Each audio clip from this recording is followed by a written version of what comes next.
날 메워드.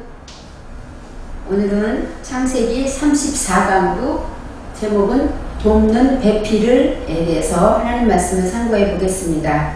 본문 말씀은 창세기 2장 18절로 19절 말씀입니다. 2장 18절로 19절입니다. 여호와 하나님이 가라사대 사람의 독초하는 것이 좋지 못하니 내가 그를 위하여 돕는 배필을 지으리라 하시니라. 여호와 하나님이 흙으로 각종 들짐승과 공중에 각종 새를 지으시고 아담이 어떻게 이름을 짓나 보시려고 그것들을 그에게로 이끌어 이르시니 아담이 각 생물을 일컫는 바가 곧 그 이름이라. 아멘.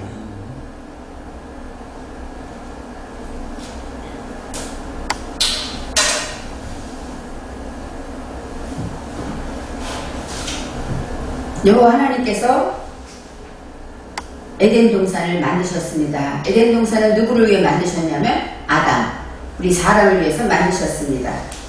그리고 이 아담은 흙으로 지어서 하나님께서 그곳에 거하게 하셨습니다. 에덴 동산에는 보기에 아름답고 먹기에 좋은 나무가 있었다, 이렇게 성경에 나와 있습니다. 그리고 또 동산 가운데 가장 중앙에는 선악을 알게 하는 나무와 생명나무가 있었다, 이렇게 성경에는 나와 있습니다.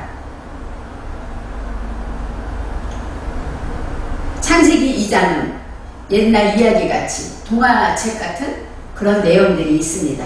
제가 주일학교 교사를 할 때 시청각 자료를 가지고 창세기를 공부하면 어린이들이 무척 재밌어하고 정말 신기하게 재밌게 공부했던 기억이 납니다. 이처럼 창세기 2장은 하나하나가 재미난 이야기 같은 식으로 나와 있지만 우리가 원어를 통해서 또 이 의미를 생각해 볼 때 이야기 속에 있는 이야기만이 아니라 우리 내면에 우리에게 주시는 말씀이구나, 이렇게 은혜를 받게 됩니다. 하나님의 말씀은 그리스도의 편지다, 이렇게 말하듯이 하나님의 사랑의 편지입니다. 하나님께서 우리 성도들에게 주시는 사랑의 편지입니다. 그 사랑의 편지에는 하나님께서 아담을 만드시고 그 다음에 생기를 그 코에 불어넣으셔서 생명이 되었다, 이렇게 말씀하십니다. 이 아담은 하나님께서 특별히 하나님의 형상을 따라 하나님의 모양대로 만들었다고 합니다. 흙으로 만드셨는데 바로 우리가 이렇게 동물들은 울 줄밖에 모른대요. 그런데 사람은 울기도 하고 웃기도 한다는 것입니다. 그처럼 하나님의 형상을 따라 만들었기 때문에 그만큼 우리들, 이 사람 아담에게는 하나님의 특별한 생명, 생기가 있다는 것을 우리는 기억해야 합니다. 아담의 내면에는 하나님과, 아담이라는 뜻은 하나님과 닮아가다, 닮다라는 뜻이 있습니다. 그래서 하나님의 사상을 닮아가는 것이 우리 아담의 뜻입니다. 이제는 하나님이 만드신 이 아름다운 동산을 창설하시고, 동산은 우리가 에덴 동산을 낙원이라고 말하죠. 사람이면 우리 마음속에 에덴 동산을 간직해야 합니다.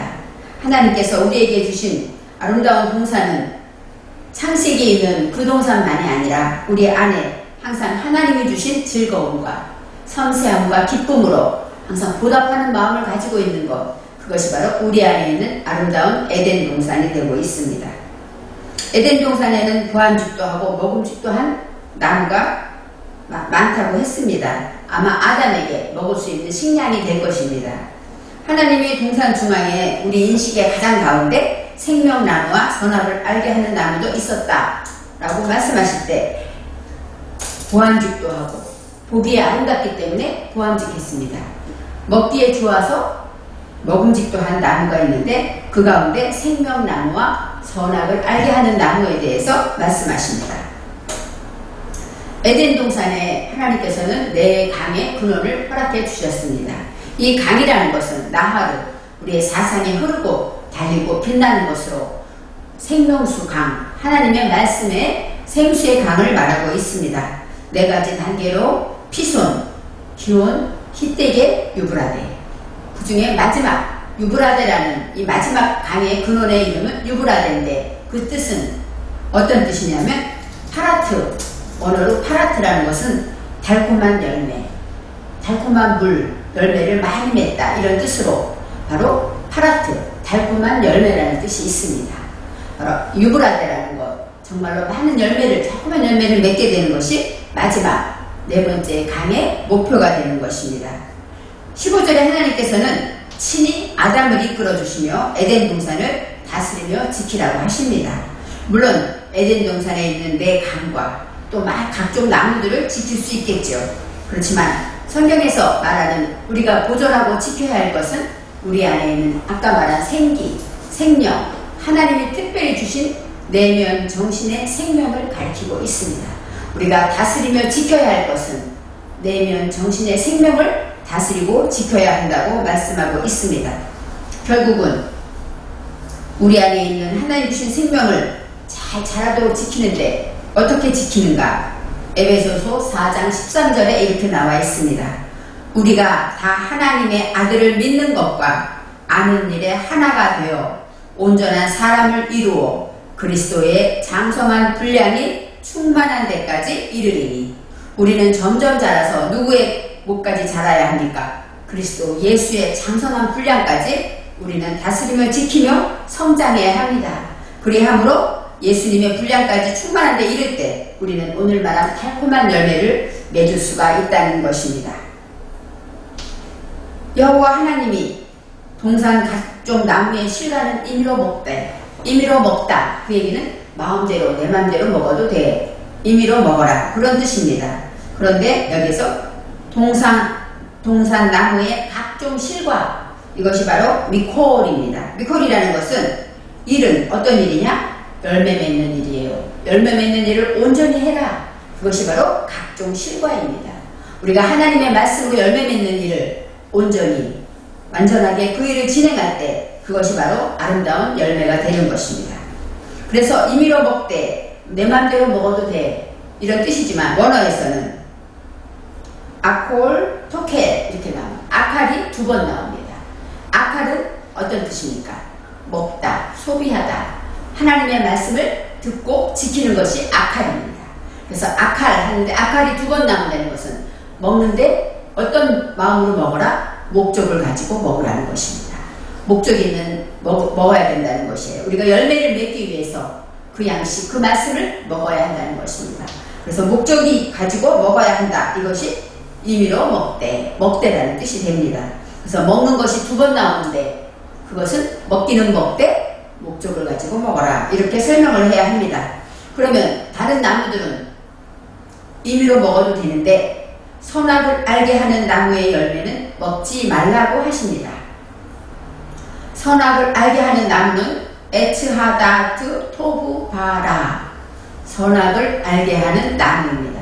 그런데 여기서 나무의 열매 이렇게 설명할 때 우메 에츠가 나옵니다. 우메 에츠 진리와 연결한 일입니다. 진리와 연결해서 일을 하는데 어떤 일을 할까요? 열매 맺는 일을 하는 것입니다. 이 에츠라는 것은 하나님의 답을 맡은 자로 상담하다는 뜻이 있기 때문에 선과 악을 분별하는 지혜의 상담 바로 그러한 것을 온전히 하면서 하나님 말씀과 연결해서 한다. 그런 것이 선악을 알게 하는 나무의 열매 이렇게 설명할 수가 있습니다. 나무의 열매라는 것 진리와 연결해서 열매 맺는 상담 하나님의 말씀을 듣게 되면 그 말씀과 연결되어서 내가 하나하나 깨닫고 지킬 것 지키면서 열매를 맺어가게 된다는 것입니다. 선악을 깨달아서 구별하는 지혜의 그 상담은 바로 지혜의 열매를 말합니다. 그런데 먹지 않을 것이다. 먹지 말라.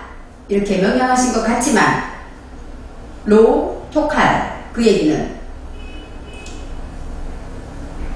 로 아니다. 아닐 것이다. 그 다음에 아콜 먹지 않을 것이다. 그 얘기는 우리가 먹기는 먹어야 되는데 먹지를 않는다는 거예요. 하나님의 말씀인 그 지혜, 그 아름다운 선악을 분별하는 것을 먹지 않을 것이다. 왜냐하면 하고 나온다. 왜냐하면 나올 때 바로 뭐라 하냐면 내가 먹는 날에는 정녕 죽으리라. 내가 먹으면 죽을까봐 내가 먹는 날에 죽을까봐 먹지 않을 것이다. 이렇게 성경은 말하고 있습니다. 바로 내가 먹는 날 그것은 바로 빠이옴입니다. 이 빼요미라는 것은 하나님 안에서 계몽될 때를 말합니다. 그런데 먹는 날, 아칼, 우리가 하나님의 말씀을 내가 깨닫고 지키어 그 말씀을 먹게 되면은 바로 우리는 어떻게 될까요? 계몽되어지죠. 예전에 무지했던 데서 하나님의 진리로 옮겨가면 계몽되어지게 됩니다. 그래서 내가 먹는 날, 그 얘기는 내가 먹게 되면 깨닫게 될 것이야. 그런 것이 내가 먹는 날입니다. 그러면 내가 먹으면 어떻게 먹어야 될까요? 지혜의 말씀을 먹으면 계몽되는데 바로 하나님의 말씀을 듣고 지키게 되면 우리의 인격이 변화되는 것입니다. 하나님의 말씀을 듣기 전에 했던 인격과 말씀을 듣고 깨달아 내가 그 말씀을 먹은 후에 인격은 변화되는 인격으로 하나님 보시기에 아름다운 인격이 되는 것입니다. 이제는 먹는 날에는 반드시 죽으리라 할 때 이 죽음에 대해서 우리는 생각하기를 우리의 목숨이 죽는 건 줄 알았습니다. 우리의 목숨이 죽기 때문에 죽는다고 했습니다. 그렇기 때문에 하나님이 경고하셨다 이렇게 생각합니다. 그런데 원어에서는 여기서 무트가 2번 나옵니다. 모트, 타모트. 모트, 타모트. 무트가 2번 나오는데 바로 타모트. 그것은 내 안에 혼돈과 공허한 것. 그러한 목적이 있는 그것이 바로 모트. 죽을 것이다. 그렇게 나옵니다. 바로 내 속에 죽어야 할 것이 죽을 것이다. 그러니까 내 속의 것이 죽어야 할 것이 죽을까봐 너는 먹지 않을 것이다. 이렇게 설명하고 있습니다. 바로 하나님의 말씀이 내 안에 지식으로 깨달음으로 들어오면 내 속에 무지가 죽어야 합니다. 또 죽을 것이 죽다. 무엇이 죽어야 할까요? 첫째는 내 속에 어리석음이 죽어야 되겠죠. 또 나의 허무, 나의 헛된 욕심과 나의 허무한 생각들이 사실로 드러나야 합니다. 나는 이럴 사람이 아니야. 이것이 아니라 지금 있는 것에 감사하고 지금 할 일이 무엇인가 눈을 뜬다면 그것은 바로 사실로 드러나는 것이고 그 다음에 나의 무지가 계몽됨으로 부딪히지 않습니다. 어둠에 다니게 되면 많이 부딪힙니다. 하지만 밝은 빛에 나오면 우리는 내 모습을 보기 때문에 부딪히지 않는 것입니다. 또 허상에서 실존으로 오는 것입니다. 바로 죽을 것이 죽다. 그 말씀은 이렇게 우리가 하나하나 변화되는 과정에 있는 것입니다. 또 죽다라는 것, 죽음이 있어야 부활이 있습니다. 죽지 아니하면 부활을 맛보지 못합니다. 바로 우리의 무지가 죽음으로 하나님의 지혜로 새롭게 태어나는 것을 말합니다. 성경에는 우리가 물과 성령으로 거듭나라고 말씀하신 것처럼 우리는 진리와 성령으로 거듭나야 합니다. 우리는 항상 거듭난다는 믿음, 새롭게 태어난다는 믿음을 가져야 합니다. 그러면 무엇이 어떻게 태어나는가? 창세기 1장 2절에 나와 있습니다. 우리의 마음밭은 1장 2절에 혼돈하고 공허하며 흑암이 있었다. 혼돈한 자에게는 무엇이 필요할까요? 질서가 필요합니다.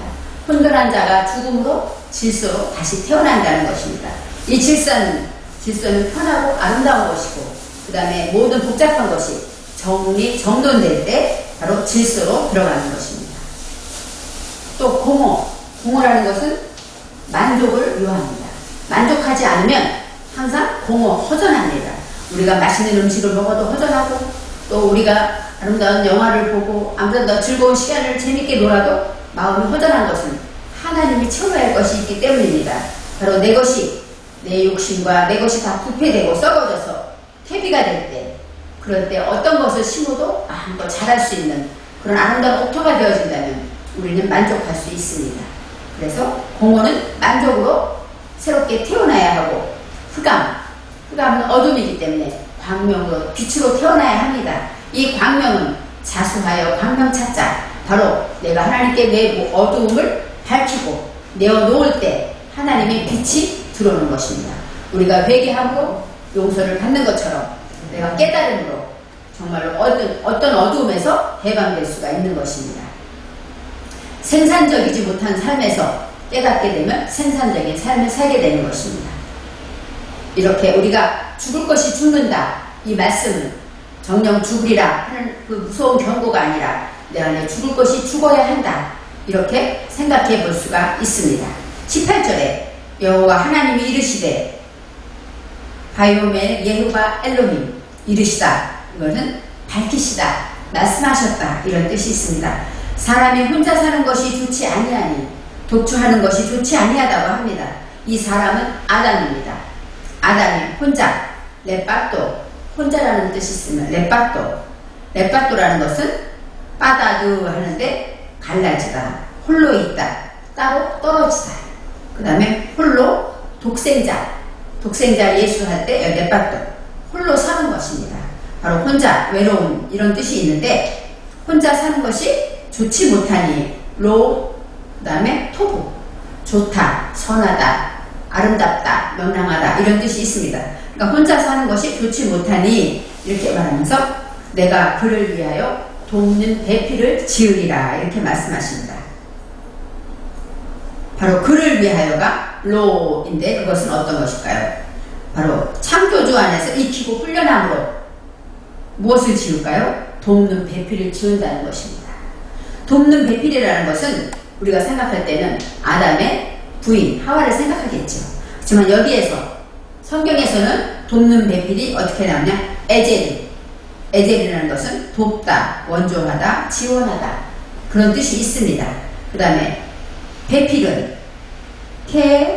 네개 또 나옵니다. 네개드라는 것은 어떤 뜻이냐?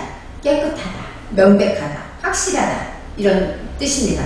돕는 배필이라는 얘기는 바로 확실한 도움입니다. 바로 홀렘바브가 있어서 하나님의 확실한 도움. 바로 우리를 도와주는 것은 누가 도울까요? 하나님이 돕는다는 것입니다. 그것도 명백하게 확실한 도움으로 깨끗하게 우리를 돕는다는 것입니다. 그래서 돕는 배필 하면 사람이 아니고 여기서 만약 여자로 나오면 이샤로 나와야 되는데 이샤도 아니고 그냥 네개드라는 것 오직 명백한 도움이 되는 것입니다. 그래서 창조주 안에서 하나님의 명백한 도움이 되는 것이 바로 돕는 배필을 하나님이 지으신다고 하십니다. 아담의 내면 정신의 생명을 짓는 일에는 보세요. 아담은 내면 정신의 생명을 지키고 다스려야 합니다. 때문에 그 일을 하기 위해서는 하나님의 도움이 필요한 것이죠. 혼자 할 수 있는 일이 아니라는 것이죠. 성령의 도우심이 없이는 홀로 할 수 없다고 성경은 말합니다. 그렇습니다. 우리는 예수를 믿지만 하나님이 돕지 않으면 우리는 아무것도 할 수 없다는 것 날마다 고백해야 합니다. 진정한 도움은 나의 도움은 천지를 지으신 여호와에게서로다 하듯이 나의 도움은 우리 하나님 창조주 하나님께 있다는 것을 항상 고백하며 나아갈 때 우리 안에는 돕는 배필이 함께하는 것입니다. 19절에 여호와 하나님이 흙으로 각종 들짐승과 공중의 새를 지으셨다고 합니다. 1장에 들짐승도 지었고 공중의 새도 지었습니다. 여섯째 날에 짐승을 짓고 다섯째 날에는 공중의 새를 지었습니다. 그런데 19절에 다시 지었다고 하실 때 흙으로 지었다고 합니다. 이 흙은 우리가 말하는 아담을 지은 아파르라고 생각합니다. 그런데 성경에 보니까 이 흙이 무엇으로 나오냐면 아다마로 나옵니다. 아다마. 아파르가 아닙니다. 이 아다마라는 것은 아담을 향한 것입니다. 아담을 향한 사상의 땅을 말합니다. 사상의 흙을 말합니다.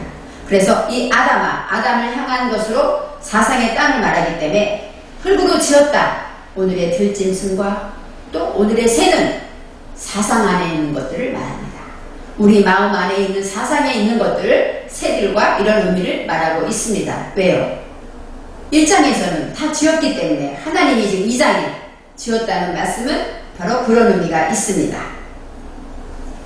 들짐승이라는 것은 하야트 하샤데 바로 그것은 활기차고 기운찬 생명, 들에 있는 활기찬 생명을 말합니다.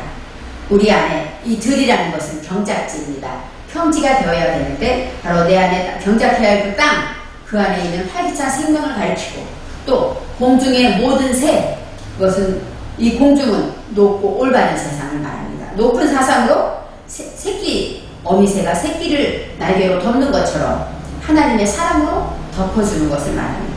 그래서 모든 새라는 것은 날개로 덮는 올바른 사상, 높은 사상으로 모든 것을 우리가 높은 사상에 있으면 낮고 무지한 자를 덮어줄 수가 있는 것입니다.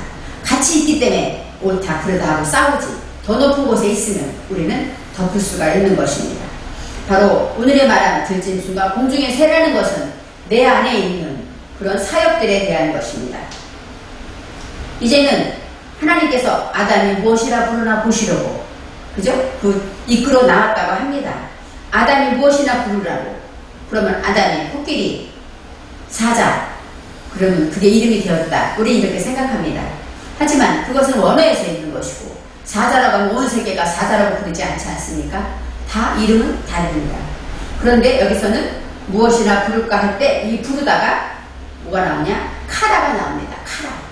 카라는 부르는 게 아니라 외치다, 소리치다, 고함치다, 그런 뜻이 있습니다.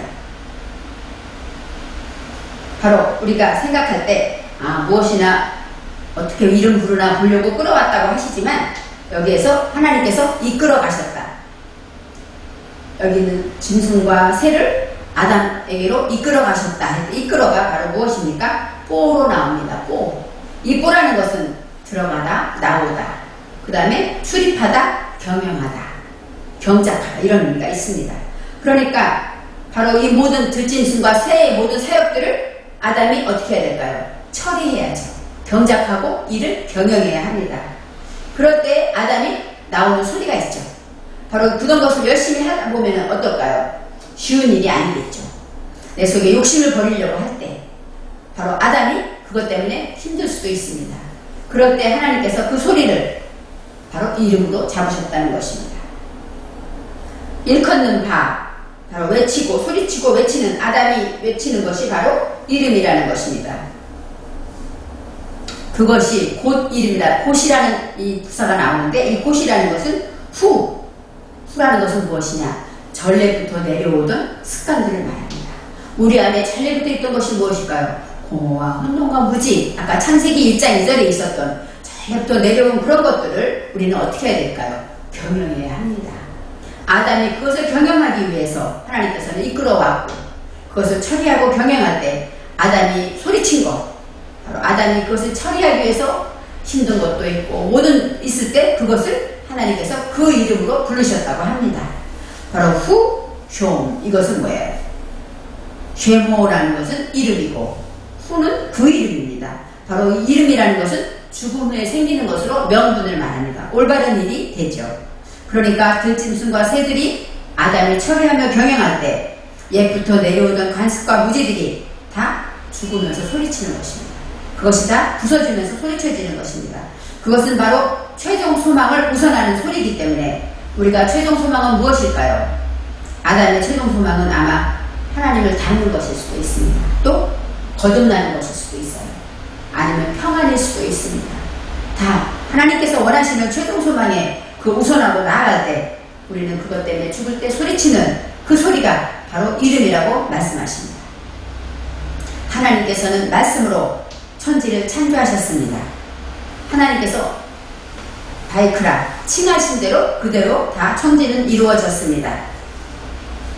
하나님은 하나님의 형상대로 하나님의 모양대로 아담을 지으셨습니다. 그렇기 때문에 아담에게는 우리에게 짐승에게 없는 영이 있습니다. 그 영으로 바로 우리의 생명, 바로 이 생기, 내면 정신의 그 생명을 인해서 영을 분별하게 됩니다. 바로 아담이 말하는 대로 그대로 되었다. 예전에 그렇게 은혜를 많이 받았습니다. 그래서 이 말은 곧 그 사람의 영이다. 저는 이렇게 은혜를 받았습니다. 예전에 영분별을 한다는 사람이 많았어요. 영분별을 한다면 예전에는 영분별을 기도해봐야 아는 걸까 했습니다. 아닙니다. 영분별이라는 것은 그 사람의 입에서 나오는 말을 분별할 수 있다는 것입니다. 그 사람이 어떤 말을 하느냐에 따라서 그 사람의 영이 결정되어집니다.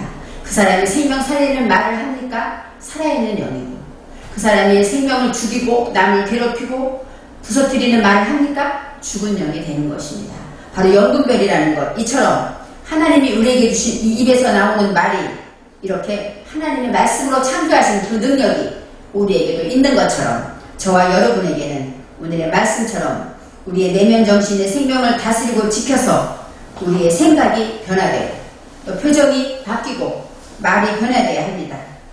아담이 말씀을 지키면서 경영하면서 고통 중에 외치는 소리가 바로 그 이름이 되는 것처럼 우리는 살면서 순간순간 우리에게 주시는 여호와 하나님의 능력으로 말미암아 우리는 날마다 생명을 살리며 착한 행실로 빛과 소금의 사명을 감당해야 합니다. 그래서 저와 여러분은 예수 그리스도의 장성한 분량에 이르기까지 우리의 정신을 성장하고 자라서 날마다 아름다운 열매를 맺어가고 하나님이 원하는 최종 소망에 다가가는 저와 여러분이 되시기를 바랍니다.